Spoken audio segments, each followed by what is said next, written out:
Ko zemesargi apguva šajās mācībās?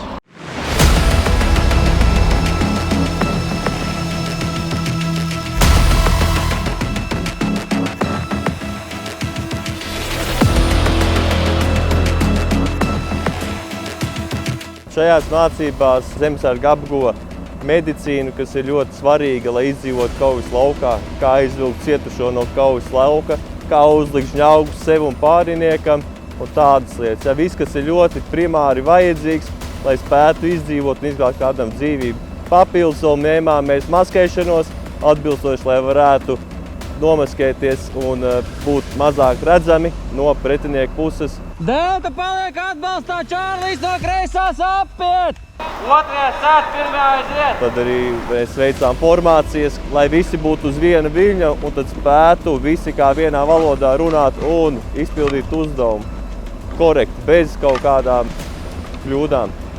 Papildus tieši šodien būs arī reakcijas pretinieku uguni, kas ir vitāli svarīgs, sniegt pirmo uguni pretī pret pretinieku, lai mēs spētu reaģēt, lai viņš nenospiež mūs tik daudz. Kontakts!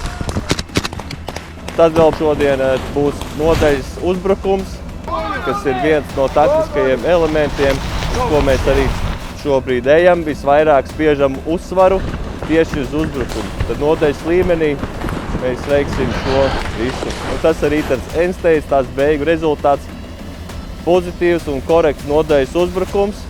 Un viss tas individuāls iemaņas, ko mēs darījām iepriekšējā dienā, tiks salikts vienkopus un arī tiks izpildīts tajā noslēguma uzdevumā.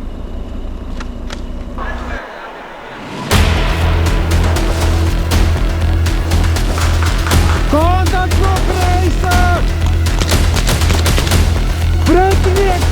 Pulkas 12! 70 metri! Granātā! Granātā!